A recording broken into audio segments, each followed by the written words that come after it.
me being the first African-American mayor in Macomb County speaks volumes, because now I can teach people who don't look like me to be better leaders and to think about things that they never thought about, so they can be able to help and reach back to people that don't look like them. So, but you have to have somebody at the table to teach you how to do that. That's the voice of Monique Williams, the mayor of Eastpointe. Hello and welcome to your Daily Detroit for Tuesday, March 3rd, 2020. I'm Jer Stays. Most people in our region live in the suburbs, and we want to know about their and their neighbors' communities. So today's conversation is a continuation of our occasional series visiting the various cities that, well, frankly, are not the city of Detroit proper. Eastpointe is a city of about 32,000 people, bordered by 8 Mile on the south, I-94 to the east, about 10 Mile or so to the north, with Hayes and Beechwood on the west. It's full of single-family homes, tasty food, and a grid street pattern, much like of its big neighbor to the south. First incorporated as a village of Halfway, as it was halfway between Detroit and the county seat of Mount Clemens on horseback. In 1929, it became the city of East Detroit, and in 1992, through a voter referendum, the city changed its name again to Eastpointe. The goal was to associate it more with the more affluent nearby Grosse Pointes, complete with adding an E to the end of point. It's also the only Michigan city to use ranked choice voting after a lawsuit that was settled with the U.S. Department of Justice that the previous system discriminated against African American voters. So our guest is the first Black mayor in Macomb County, Monique Owens. I met up with her in Eastpointe. We had a wide-ranging conversation about the city she represents, how it fits into the region, and what's next. We also, afterwards, share a couple things you should know around town. But first, thanks to Tony, Jennifer, Ann, Sean, and so many Daves for helping support Smart Conversations. You can make sure Daily Detroit stays a thing at patreon.com/Daily Detroit, and thank you. Welcome to Daily Detroit. Thank you for having me. I'm really excited that you guys reached out and want to hear my story. Absolutely, absolutely. So, longtime listeners of the podcast know that I am from the east side of town, and bordering 8 Mile is Eastpointe. I remember, because I'm old, when it turned from East Detroit to Eastpointe. I had many friends that went to East Detroit High School. It's one of my stomping grounds. And so I'm really excited to talk to you because there's been so many changes and so many things happening over the last few years. And I feel like I need to catch up. And while doing that, we can kind of catch up all the listeners. So first off, Mayor, what really called you to service? I looked in your background. You're a former Detroit police officer. You've done community service for a long time in different ways. What called you to service in general, and then what made you decide to run for mayor? Well, a lot of people, I get this question all the time, so I'm kind of used to the question. So what caused me to serve was the need. I seen that there was a lot of things going on in Eastpointe, the crime and things like that. And I'm like, as you said, you grew up around this area, and Eastpointe was very quiet. People were walking their dogs and jogging and things like that. So when I moved to the city of Eastpointe, I wanted those same opportunities where I can live in a safe neighborhood. And so when I seen some of the things deteriorating and decreasing and, the safety, I said, what can I do other than just be a police officer? What can I do to change the laws and create laws to make people feel safe? And that's what made me want to be more into politics and things like that. And then I became the first councilwoman in 2017, and now I'm mayor. So a lot of people ask me, what made you become mayor? I seen a lot of things that the people who were running were not trying to do. And I had to step up and say, okay, we need a leader that's going to fight for the people. And I guess that has to be me. That sometimes happens where it's like you're in a situation, you go, well, this should be different. This should be fixed. Oh, darn. I guess I have to be the one who fixes it, right? Yeah. And that's the thing about a lot of things. It's a lot of people that complain and say they want things done, but no one wants to step to the table and say, you know what, maybe I have to stop complaining and do something about it. And so we have to come behind the Facebook chatter and the social media and stop complaining and come to the table and make decisions. And so I don't think a lot of people can do that, and I get it, but I think people should back the leaders who are ready to do it. Help them with resources and give them what they need to be better leaders.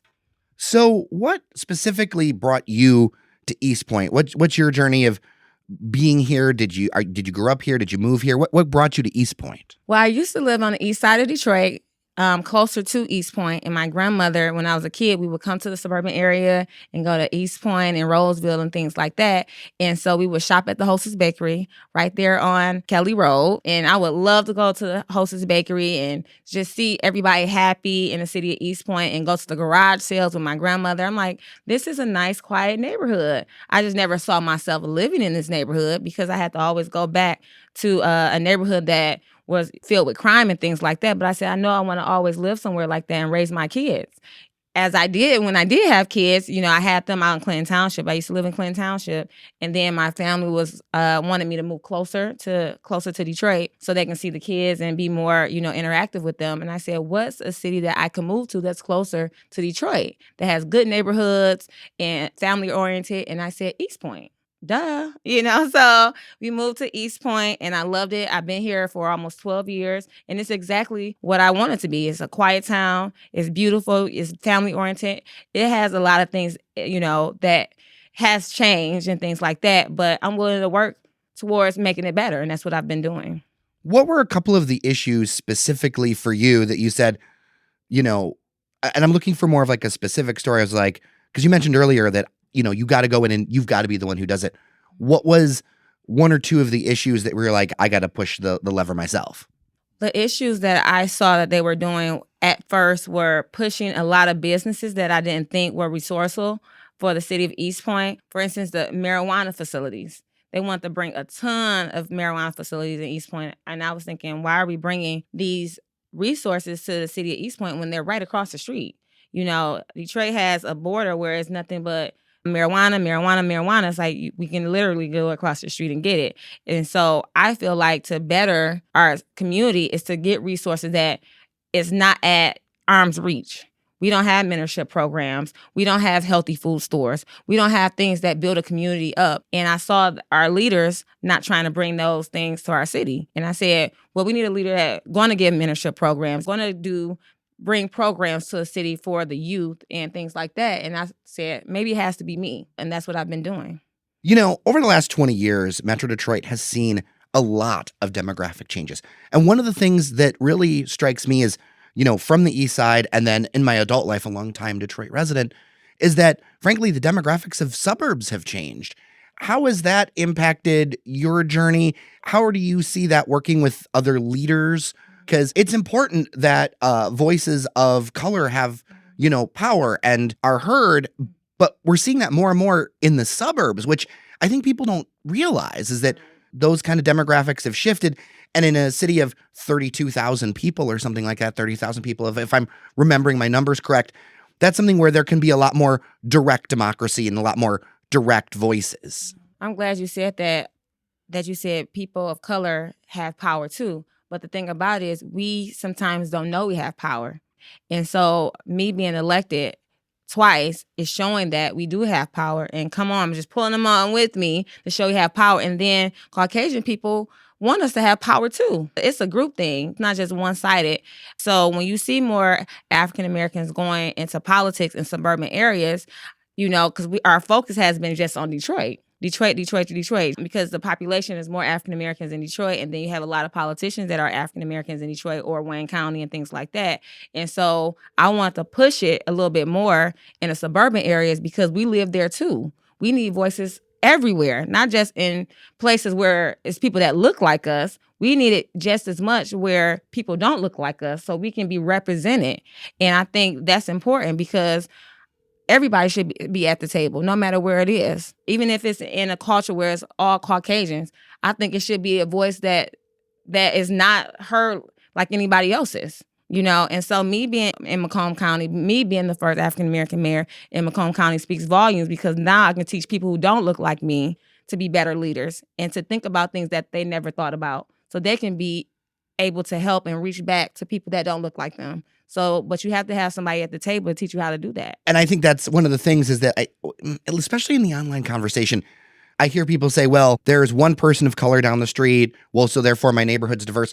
To me, I feel like diversity only happens when people have a seat at the table and can actually, self-determine. When you look at companies, are there people in top slots of color? That story to me is very interesting. And, For me, my uncle was actually the mayor of Sterling Heights, and he was somebody who pushed against a lot of these things. Frankly, his record was not great around race. So these kind of changes, I'm very interested in them. And it also kind of makes me hopeful to see people come together and work together in these places. And so you're seeing everyone coming to the table in your city. Well, I'm trying to get people there. We have a long way to go. I'm trying to get people there because I'm not the traditional politician that's in these communities. What people are used to is not me, not an African-American woman with locks in her hair or anything like that. So I'm not the traditional person that people see on TV or making the laws and things like that. So once we get people used to seeing something different, then they can think differently. But my problem is, and my challenges are sometimes when people try to fight the, diversity and fight the inclusion because they are so used to seeing something else, they don't even want to open their mind to new opportunities, and it's keeping people stuck. That's why so-called during Trump, that's why America cannot be great, because America is stuck. America was never great because people never tried to bring people at the table. How you can be great when everybody look the same? Everybody think the same. It can't be great. And so when you see more diversity and things like that and new people at the table, people wouldn't think differently. And just because that one black person doesn't mean, you're not racist. Or if you know that one white person, that doesn't mean you're not racist. And it doesn't mean, you are racist either. It's just you have to change your mindset. Because you can be in a room you can be around African American all your life, and your mindset's still the same. You know what I'm saying? So, and it's a lot of people that have to know that they have to think differently. Because you can work in a diverse setting, that don't mean you think diverse. That's a very true point. Let's kind of pivot into kind of the future. Let's talk about the economic base of Eastpointe right now and kind of what would be your perfect vision. If you said, here, all the cards are going to line up in your favor, right? What is the economic vision for Eastpointe? What do you see going forward? Because I think about it as a bedroom community. I think about the friends I've visited there. I think about hardware shops. I think about, of course, I remember the Hostess Bakery too. Right. I mean, as longtime listeners of the show will know, I look like I eat a lot of Hostess. But having access to Macomb County, and frankly, there's a lot of industrial jobs and defense jobs in that area. Kind of what do you see for Eastpointe? I see more businesses. Well, we have partnered up with Macomb, Habitat for Humanity, and Ford Fund. Bill Ford and the Ford company has partnered up with Eastpointe to make container homes. And so it hasn't passed yet. So it will be on the agenda this Tuesday coming up. And hopefully it passes with mayor and council approval. And these 2 container homes are just going to be a test. And we're going to use those homes for veterans. So I'm excited about that. So bringing new development in the city of Eastpointe, new businesses, and making a fun, family-oriented town. So I can see a lot of new development. Just for instance, we got that Foot Locker down the street. It's the first one ever made like that in the United States of America. The other one is I believe, in Japan or China. But a lot of people are looking at Eastpointe as a new fun city, just like Ferndale and things in Birmingham. And I feel like we're going to be the city to live in and go to, and people want to live at. And I see our home value going up, and I see new jobs coming in here. I see new businesses that are fun, creative, and things like that, innovative. So Eastpointe will be the city to move to. So, find your house now. I would be remiss if I didn't ask about one of the long-term topics that this region deals with is transit. How do you feel about mass transit? How do you feel it plays into suburbs and a suburb like Eastpointe? I think mass transit is powerful. When I go to cities like Chicago and when I go to New York or DC and things like that, it helps people so much get jobs, connect. And I think Michigan is behind on that. I think people can have more jobs, more partnerships. You can get a lot of things done with mass transit. All these other big cities that are connecting and things like that, I think we have a disconnect here because we don't have that. One of the things that Eastpointe has that's very unique, frankly, is ranked choice voting. Mm-hmm. That obviously impacted the politics in your city. It's also something that's part of the national conversation. And for people who don't know, ranked choice voting is basically you vote for your guy or gal, and then, if they're not the number 1, then there's another number 2 and maybe a number 3. How has that changed things? And do you think that that's the way to go? I think getting out to vote is the way to go. Whether you have ranked choice voting, If you have regular voting, if you close your eyes and put your hand in a mixture of, raffle tickets and pull it out, and that's the person who's president. If you don't get out and vote, it doesn't matter how they change the system. You got to be a part of the system. So, people who are listening, get out and vote, because if you don't, it still counts. That's true. So somebody listening to this may not have had Eastpointe on their radar in the past, right? Like, as you mentioned, a lot of suburbs earlier that people have talked about. When we were internally talking about setting up this conversation, even our own team was surprised to see that it was more than 30,000 people living here. What's the case to move to Eastpointe? Give me the pitch. You're coming to Metro Detroit, or you live somewhere else, you're looking for a house, you're wanting to do something. Give me the elevator pitch. Why Eastpointe? Well, Eastpointe last year in 2019 was found to be one of the best places to find an affordable home. So you can find an affordable home in Eastpointe for less than $80,000. And it's a nice, quiet area to live in. We have great schools. We have quiet neighborhoods.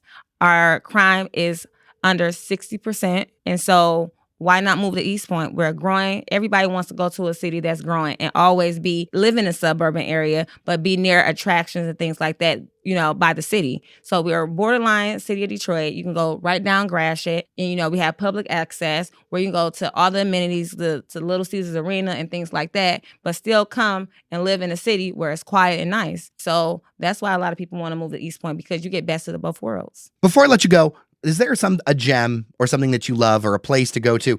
Because, look, our audience loves food. I know it's kind of a softball question, but I know the hostess is gone, but there's still tasty stuff. Yes. We sometimes call Eastpointe Eats Point, because we have so many great places to go eat and go hang out at. It's a good place to go hang out at is this place called Coology. It's a co-working space right here in Eastpointe. The vibe is really nice. So if you want to get away, relax, go there and do some work. It's a good co-working space. Good food. It's a place called By Felicia, B-Y-E, Felicia, like By Felicia, like that. And her food is amazing. Miss Giuseppe's Bakery is amazing. They've been there for over 30 years. And she always there at the same time at 5 a.m. every single day. She's a sweetheart. You have to get her in the back and give her a hug every time I go in there. Can you go get Miss Giuseppe so I can give her a hug? And she absolutely does it all the time. And then East Detroit Bakery is amazing as well. So make sure you guys go there. Thai Delight, if you like Thai food, right there on 10 Mile Road. Donna's, right there on 10 Mile and Kelly. I'm saying all these names because these people are amazing. These are family businesses that's been in Eastpointe for years. They make you feel like family. If they're back there cooking, they will come from the back to give you a hug, to shake your hand. And what I love about Donna's is every year on Thanksgiving, they close their shop, their restaurant for, people can buy things, and they let people come in for Thanksgiving and they service them for free. So you can live in the city of Eastpointe or not live, and they will service you Thanksgiving dinners. So we are a family town. We always push that we are a family town. We welcome people of all ages, all backgrounds. We're very diverse, and we want you to come move to Eastpointe. Well, Mayor, thank you so much for your time on Daily Detroit. I really appreciate you. Thank you for having me, and we'll talk on my next journey because I don't know what that may be. But when my book comes out, I'll let you guys know. Here are a couple other things you should know today. Although there have been no confirmed cases of coronavirus, properly called COVID-19, Governor Gretchen Whitmer has created 4 task forces to address the issue. They will focus on state operations, health and human services, education, and the economy and workforce. Last week, the state activated the State Emergency Operations Center to coordinate all levels of government and the private sector to help prevent spread of the disease. And passenger traffic at Detroit Metro Airport reached a new all-time high in 2019 with more than 36.7 million trips. That's up 4.3%, or more than 1.5 million travelers over 2018. Metro Detroiters may be traveling more, with a 6% jump for those leaving and returning back to Metro Airport, as opposed to those just making connections.